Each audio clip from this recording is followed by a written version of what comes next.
Hello, welcome to Ghost Prime Transformers Reviews. I'm Ghost Prime, but enough about me. Let's take a look at the Fast Talker himself, Studio Series 86 Blurr. Now, Blurr first appeared in the 1986 Transformers the movie, and he appeared quite close to the beginning of the movie when Ultra Magnus was giving orders during the attack on Autobot base. And we see him quite often throughout the rest of the movie and the rest of the series in Generation 1. This version of Blurr is definitely the most accurate we have ever gotten to the animation model. The animation model was once again designed by the great Floro Derry and looks rather nice. He definitely holds up in the Studio Series 86 line. So without any further ado, let's get to the review. Alright, first up we're going to take a look at the packaging. So he comes in the standard Studio Series 86 packaging, and he has 86 Focus 03 there, and a really cool depiction of Blurr right on the front there, running. And on the side, with that head actually looks like Blurr, that face. You got the same picture with 86 on the side. On the back, you have Blurr in a action pose with his gun and his welding torch, and the vehicle mode. And there he is with the base.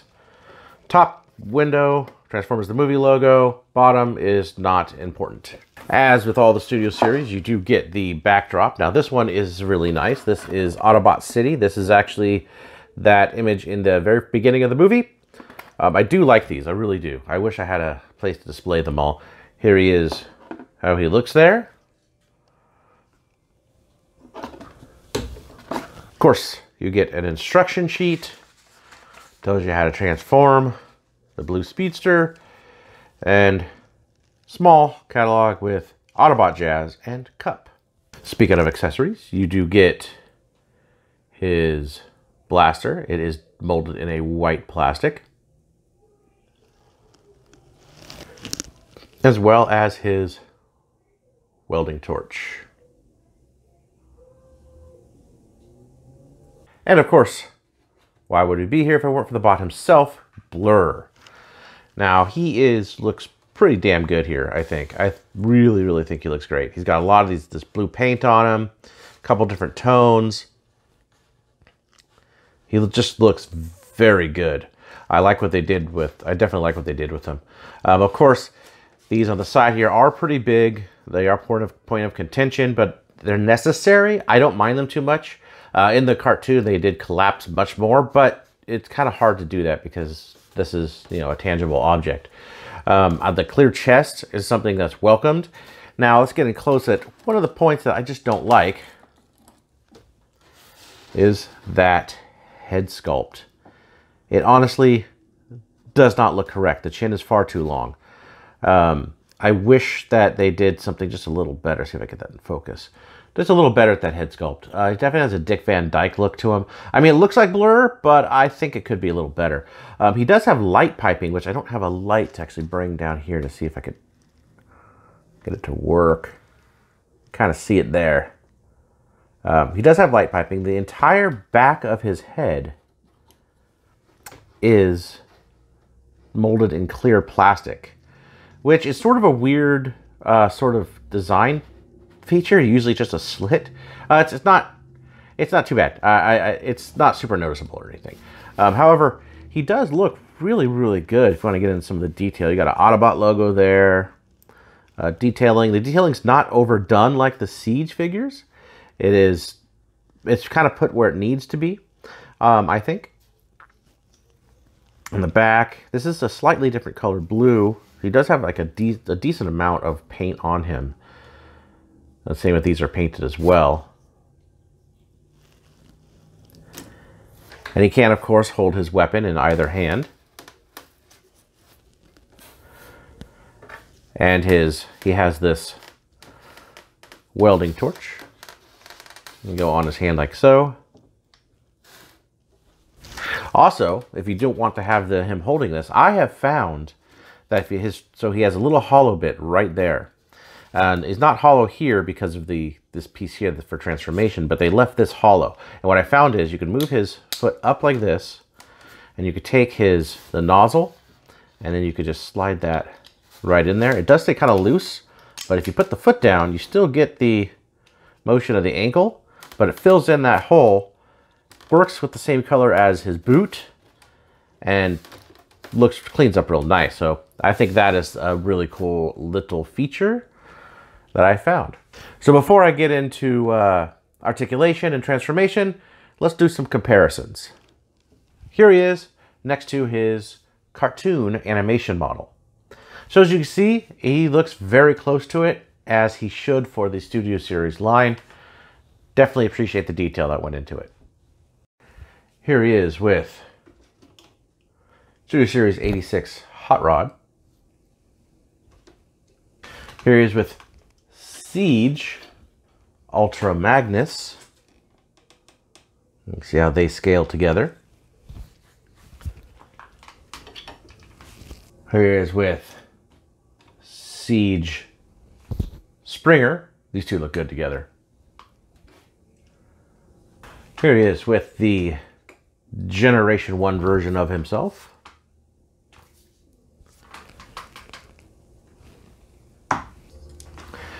Here he is with the Classics version. That was a repaint of Drift. One of the things I do want to note about this version is, let's get up real close here, is that head sculpt. You can see the head sculpt on this version is done wonderfully, and the sculpt on the 86 just doesn't live up to it. This is overall a better figure though. All right, now getting into articulation. His arms, oddly, his arms are actually on a ratchet, which go all the way around, which is kind of strange. His shoulders do go out this way. They got an interesting hinge there. His elbows are at a 90 degree. He does have bicep swivel. So this is kind of a weird point here. So he does kind of have wrist swivel, but this comes with it, which is kind of a bummer. I wish they could have made that a separate piece. His head is on a ball joint, but his head and neck are one piece. So it's just a ball joint there. You don't get very much up or down. You do get 360. It's definitely good enough, but they could have made two joints. His waist does spin all the way around. His legs go up this way and back pretty far. So you could actually get him in a pretty good running pose, which, you know, is necessary for Blurr. He does have swivel at the leg here. So if you look, there's this type of joint. So it can't really go all the way around. I mean, I guess if you really stretch it, you could, but it's more of a like this. The knee could bend 90. And it has a ankle tilt. And if you really want, you could actually put his foot sort of like that on both of them. Overall, it's not hard to get some fairly decent posing with this guy. All right, let's get this guy transformed into car mode. So you want to remove all his weapons. And then the first thing you could do is you could start out by removing his backpack piece right there. So you could just kind of pull that out. It is on two hinges, comes up over the head, and you could move the window for his chest around like so. Then you want to make sure his waist piece is straight, because he has right here and it's here, and his arms are actually on arms. So you pull back and they just snap. So you pull back like that and just kind of leave them out of the way for right now. His leg pieces, that one's tight. I'm getting this one. This one opens up like that. You want to move his little what do we call it, wind vane out the back. Move his legs like that, move his feet all the way up, like so. And then we're going to take these pieces here that were previously from the chest. We're going to move those out like that. They are on hinges. This one doesn't like to stay down. Oh, there it goes. Not all the way, but it will stay in car mode. So we're going to move make sure that this is all the way up. The back of the legs become the back of the car, so we could tab them in together.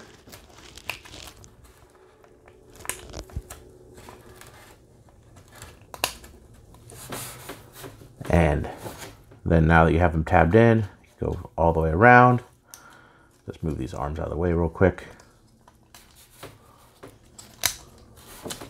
Move them down and around, and so the feet have a tab on the back. A tab in right there. See that? Tab that in. Same with this one.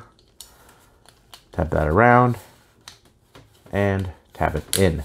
And you can just push these down. You can hear it snap into place very loudly. And so we have this so far. So what you want to do is make sure his arms are down like this.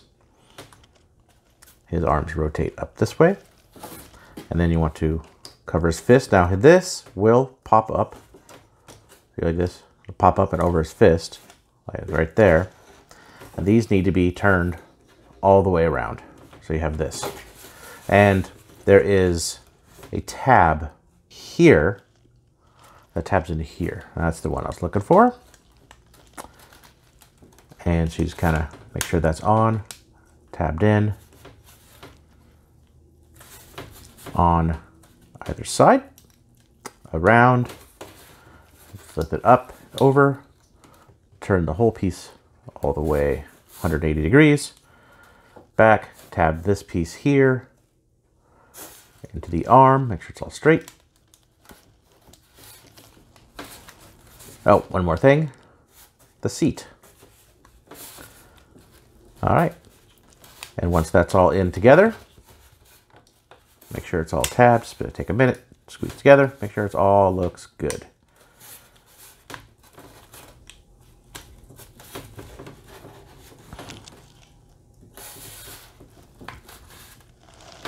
There we go.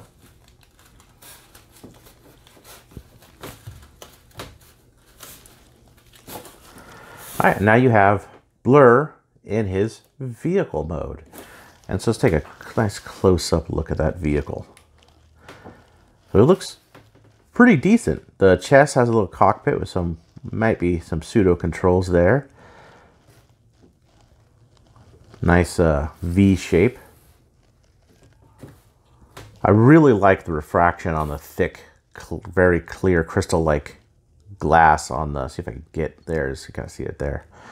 I like the refraction on this. I think it sets it off really nicely. I think it's something that's a nice little added detail. The seat has some detail in there. That's the back and the bottom. Now, if you notice, he doesn't have any wheels, which is kind of a bummer. But because of the feet, he does sort of sit up, and it looks. We'll get the camera here. So it looks okay from this angle. So he looks like he's kind of sitting up, but he does not roll, which I think they should have put some wheels on him. The other Blurs do have wheels. This one would have been nice. So for weapon storage, you can actually store his weapons under here. There is a tab right there. And so you see his gun here. I'll get that in focus. He has, you can see it right there. There's this piece right here on the end of the gun. Right there, on the back end right there. And it goes either way. Tab that directly like so in there. Then you take this, you see these two tabs right there, and that will go right into here. So that's how he looks armed up in vehicle mode. Here he is next to his cartoon model, and in vehicle mode it is super close. It has the same lines, a swoopy front with the lines here. I think they did an excellent job making this guy look like they did in his cartoon mode. All right, here he is with Studio Series 86 Hot Rod. And these two also look very, very nice together. Here he is with Studio Series 86 Jazz.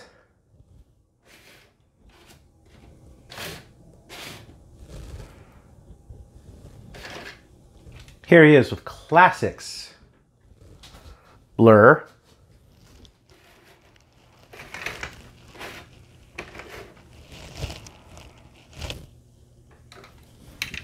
Here he is with the original Generation 1 Blurr.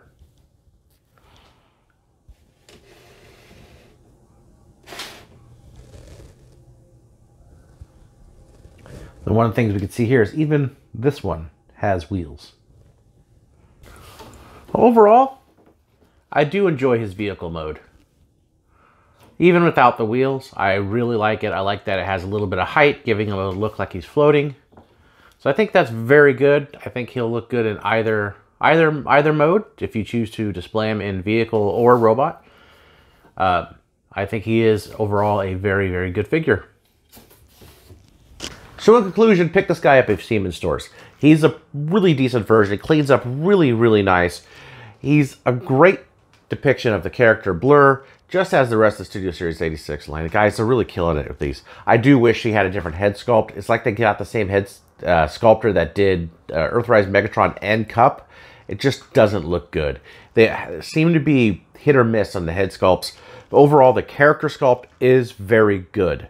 I do like that he could carry his weapons in vehicle mode. I found this little spot to put the welding torch in bot mode, so I think that's pretty cool. Overall, it cleans up really, really well, and I think it looks way better than the Titans Return version or the Legends version, which I don't have either of them. So if you like this review, hit that thumbs up button, hit the thumbs down button if you have to. Subscribe. I'll see you guys later.